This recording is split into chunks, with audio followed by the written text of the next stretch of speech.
بسم اللہ الرحمن الرحیم۔ کبھی زندگی تو مل جاتی ہے مگر صحت و عافیت نہیں ہوتی۔ بستر پہ رہتے ہوئے بہت آسان ہے، ہم کہہ سکتے ہیں کہ ہم گھر پہ بیٹھ کر لائیو سن سکتے، میں کیا کیجئے، سننا ہی تو مجلس نہیں ہے، سننا ہی تو مجلس نہیں ہے۔ ہم نے تو یہ سنا ہے کہ فرش عزا پر کوئی ماں آتی ہے، تو لائیو سنیے اپنے مقام پر، لیکن اگر آپ کے پاس موقع اور حالات میسر ہوں اور آپ آ سکتے ہوں تو افضلیت اسی بات میں ہے کہ صرف سماعت مطلوب نہیں ہے بلکہ نظارت کے ساتھ سماعت بھی اور فرش عزا کی شرکت میں ایک دکھیاری ماں کی دعا بھی۔ انشاءاللہ پروردگار اس سلسلے عزا کو جاری اور ساری رکھے اور ہمیں اور آپ کو اس کی خدمت کی توفیق عطا فرمائے۔ صلوات پڑھ لیں محمد و آل محمد۔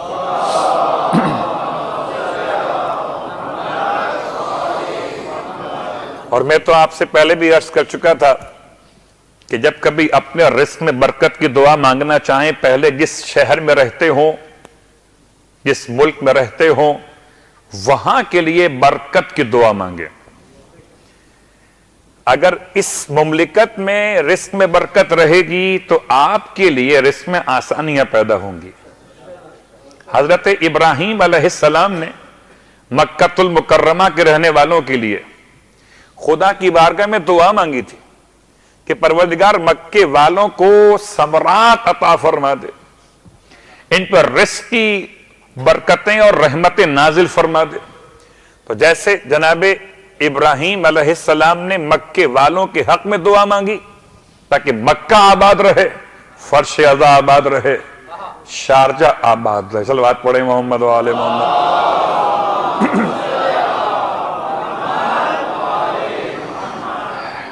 اب وہ کسی مومن کا سوال بڑی مشکل رہتی ہے کہ کسی گھر میں خدا نہ خواستہ کوئی ایسی ولادت ہو جائے کہ جو بچہ آنے والا نقص رکھتا ہو، جسمانی اعتبار سے یا فہم کے اعتبار سے۔ ایک امتحان ہے والدین کا، اس میں کوئی شک نہیں ہے، اور امتحان میں جزا نہ ہو یہ کیسے ممکن ہے؟ حد تو یہ کہ اگر آپ کی میری کوئی دعا لیٹ قبول ہوتی ہے تو جتنا لیٹ قبول ہوتی ہے اس کا اجر و ثواب خدا الگ سے دیتا ہے۔ لیٹ قبول ہونے کا روایت کے جملے، کبھی کبھی دعا جلدی قبول ہو جانا بھی انسان کے حق میں اچھا نہیں ہوتا۔ روایت معصوم ہے، ایک شخص امام کی خدمت میں آیا اور آنے کے بعد کہتا ہے مولا سے کہ مولا میں نے اللہ سے دعا مانگی مکان کا بندوبست ہو جائے۔ اب اس کے الفاظ میں اپنے انداز میں کہتا ہوں بس میں نے دعا مانگی اور اسباب بن گئے، مکان مل گیا۔ پھر میں نے دعا مانگی پروردگار مجھے 1000 درہم چاہیے، دعا مانگی اسباب بن گئے، اور اتنا حیرت انگیز طور پر یہ دعا قبول ہوئی کہ میں ڈر گیا کہ کہیں ایسا تو نہیں کہ قبولیت دعا کی اس جلدی نے مجھے استدراج میں ڈال دیا ہو۔ یہ استدراج کیا ہوتا ہے؟ اس کا مطلب ہے کہ پروردگار اگر کسی کو تاخیر دعا کے اجر و ثواب سے محروم کرنا چاہتا ہے اور اسے کسی مقام سے پیچھے کرنا چاہتا ہے تو اس کی دعا کو جلدی قبول کر لیتا ہے کہ تاکہ تاخیر قبولیت دعا پر اسے کوئی انعام دینا نہ پڑے۔ گویا یہ ایک طرح کی سرزنش بھی ہو سکتی ہے۔ کبھی دعا کا دیر سے قبول ہونا انسان کے حق میں فائدہ مند بھی ہوتا ہے۔ امام نے اس سے پوچھا پھر تم کیا کرتے ہو اب اس کیفیت کو محسوس کرنے کے بعد؟ کہتا ہے مولا جب سے مجھے یہ احساس ہوا میں نے 2 جملے مستقل پڑھے، الحمدللہ والشکر للہ۔ بس یہی پڑھ رہا ہو، الحمدللہ والشکر للہ۔ امام فرماتے ہیں تمہاری ان دو جملوں کی برکت نے تمہاری نعمتوں کو استدراج میں نہیں ڈالا ہے۔ اگر شکر خدا، کبھی کبھی انسان متکبر ہو جاتا ہے کہ جی میں مستجاب الدعوات ہو گیا، میں پیرانے پیر ہو گیا ہے،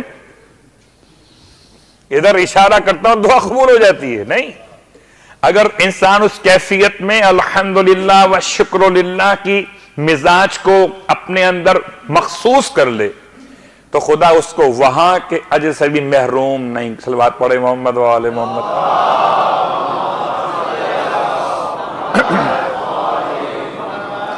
تو اس طرح کے تمام تر مسائل میں اب یہ لفظ کرامت کہتے ہیں، اسے معجزہ نہیں ہے۔ کوئی ڈس ایبل بچہ ٹھیک ہو سکتا ہے، لفظ کرامت ہے، معجزہ نہیں ہے۔ ٹھیک کیسے ہو سکتا ہے؟ کہ جس کی حیات نہ ہو اسے حیات در عباس سے ملتی ہے، جس کے لیے شفا نہ ہو، ڈس ایبل، اس کا نام مخیلہ یا مخیلہ بیان کیا گیا۔ یہ 8 محرم کی مجلس میں شیراز کا واقعہ، بیٹھ کے ماتم کر رہا ہے۔ اس نے ماتم کے شور میں ایک زلجنا سوار کو دیکھا اپنے قریب، جسے آپ حالت کشف کہیے، یعنی نہ خواب اور نہ بیداری۔ دیکھا کہ میرے قریب کوئی صاحب گھوڑا سوار قریب پہنچے اور مجھ سے کہتے ہیں کہ تم کھڑے ہو کر ماتم کیوں نہیں کرتے ہو؟ یہ پیدائشی اس کی ٹانگیں سوکھی ہوئی ہیں اور زمین پر گھسیٹ کے چلتا ہے انہیں، تم کھڑے ہو کے ماتم کیوں نہیں کرتے ہو؟ اس نے کہا کہ میں کھڑا نہیں ہو سکتا ہوں، میں پیدائشی معذور۔ کہ ہم تم سے کہتے ہیں، ہم تم سے کہتے کھڑے ہو کے ماتم کرو۔ کہ میں کھڑا نہیں ہو سکتا ہوں، آپ سمجھے میری مجبوری کو، میں بیٹھ کے ماتم کر رہا ہوں۔ تیسری بار جب تاکید فرمائی آنے والے نے کہ ہم تم سے کہتے ہیں کہ آپ کھڑے ہو کے ماتم کرو، تو ایک معذور کیا کہے گا آگے سے؟ اچھا لائیے پھر سہارا دیجیے